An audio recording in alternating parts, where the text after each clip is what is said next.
So whenever I watch a Critical Drinker video or any anti-woke movie review channel, I always hear this stuff about strong female characters and how they really suck. Critical Drinker lists 3 traits in this video which make up a strong female character. First, they're perfect from the start of the movie. Second, they're portrayed with unrealistic physical strength. And finally, they're constantly stoic. So in light of Hollywood really failing to write women well, I wanted to point out a bunch of different anime where this isn't the case, and where the differences in traits of women are really respected and utilized in each of these anime. And do be warned that there are spoilers for each of the anime I'm talking about today. Let's start with what the drinker says about Captain Marvel. What strong female characters tend to focus on instead is self-actualization. The idea that she already has everything she needs to succeed, and all that's required is to let go of the limitations imposed on her by others. The message to the audience is simple: you're perfect the way you are, and it's the rest of the world that has to change. Take Captain Marvel forcefully removing the control chip that keeps her powers contained. It's a symbolic gesture of the strong, empowered woman throwing off the shackles imposed on her by society so that she can realize her true potential. Let's first focus on an anime where one of the main characters at first seems to break the rule. Licorice Recoil introduces us to a world where high school girls make up the Japanese secret police, whose main focus is anti-terrorism. The main character, Chisato, at the start seems really overpowered. Like, what in the world's going on here? Like, she can dodge bullets because of how fast she is, though unlike Captain Marvel, she isn't like being held back by society's expectations. The patriarchy isn't the thing that's stopping her from reaching her potential. Rather, we see something else as the series progresses. We see how Chisato actually does have vulnerabilities. There's actually someone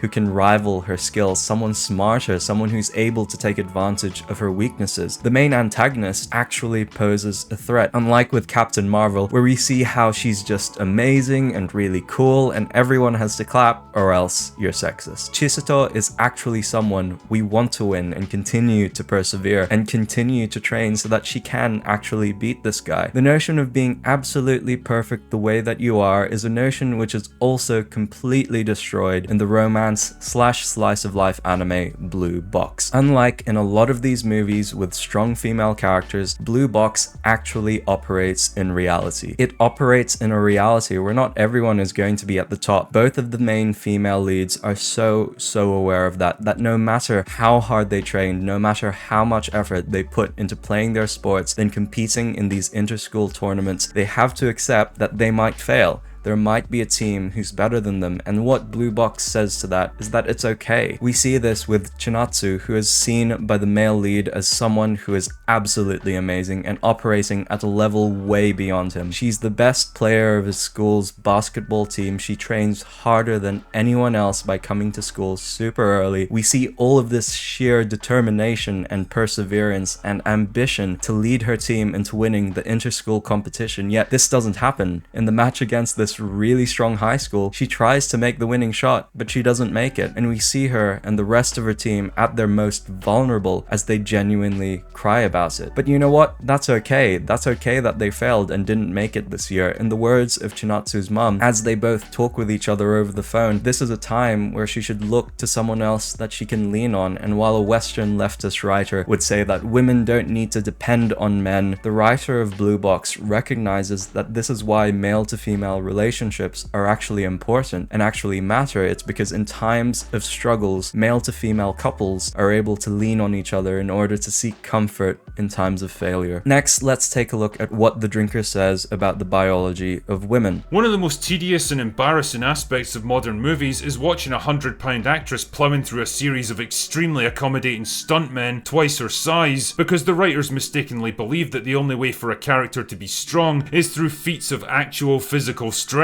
Because after all, how can a woman possibly be equal to a man if she's not as physically capable as him? So the scene that comes directly to me is from Clannad, where we see the two main characters who've been in a long-term romantic relationship, Nagisa and Tomoya. Now Tomoya just had a bad conversation with his father, and the response from him is to start punching this wall. The sheer rage he has towards his dad for really letting him down is so well communicated with each punch. Now, of course, Nagisa being a woman can't really stop a guy of Tomiya's stature from hurting himself purely through physical strength, but the way she stops him is by forcing Tomiya to look at her in the eyes. Just from a look of a face filled with emotion, a guy like Tomiya can change in that very instance. The writers didn't have to make Nagisa like this girl boss who shouts at him and talks down and lectures the guy in a very masculine way, that Tomiya has too much toxic masculinity, but in her femininity, the way the voice actress still makes Nagisa sound so cute as she's trying to restrain Tomiya. Like, the writers fully utilized her femininity in a way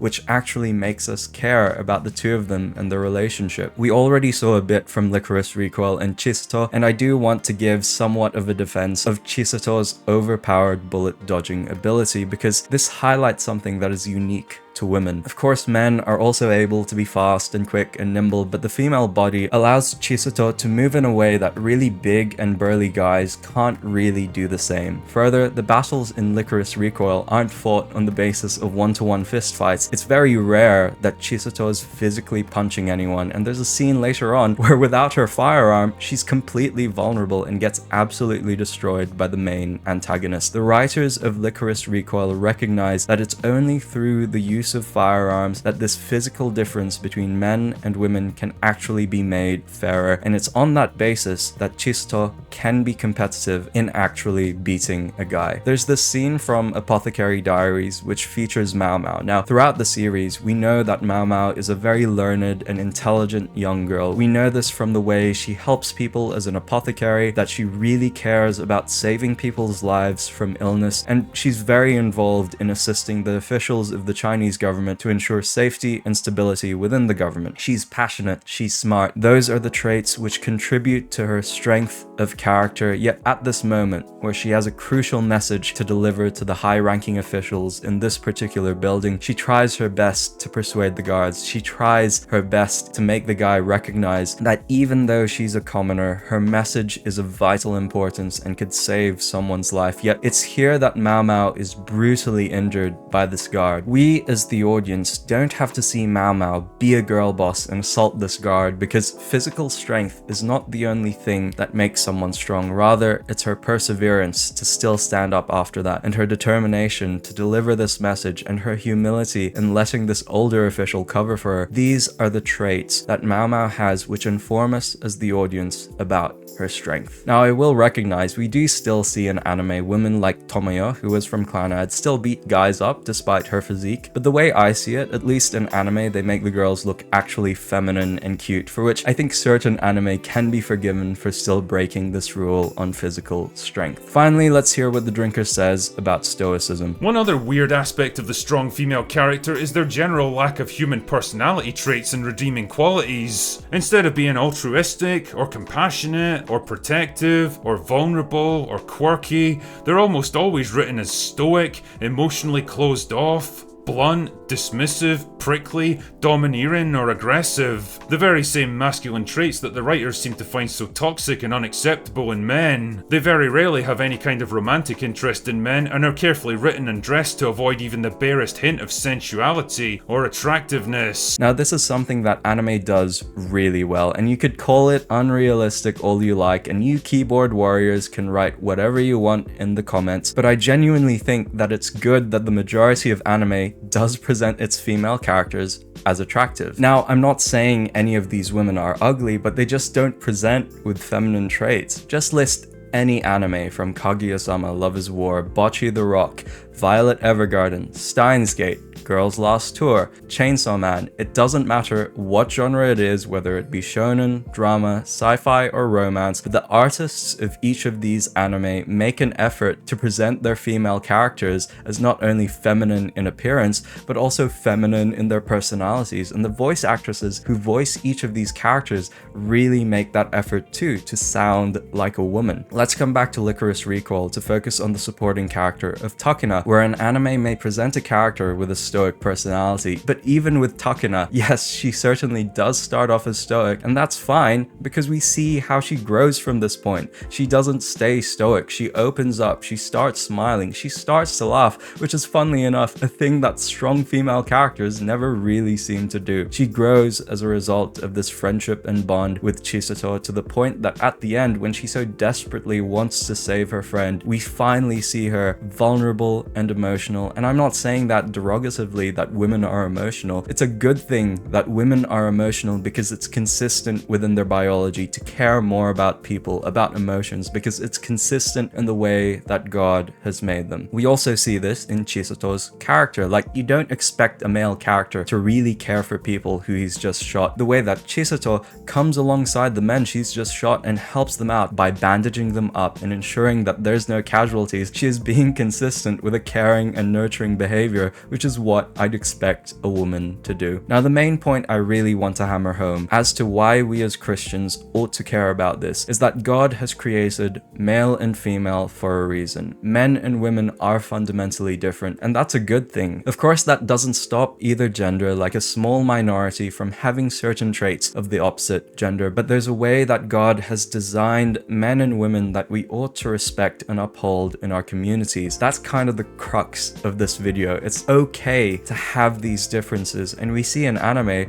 that even though this is a culture which doesn't have a large Christian influence, even they recognize these biological differences between us. You guys may have been wondering why I haven't included Frieren in this video, but the main reason is that this guy's already done a comparison between Galadriel from Rings of Power and Frieren, and this was a really big inspiration for this video, which is why I didn't really want to reiterate what he's already said here. So feel free to watch this video on the left, though if you are interested in more of my content and want to know about what this Christian anime thing is, please watch this video on the right.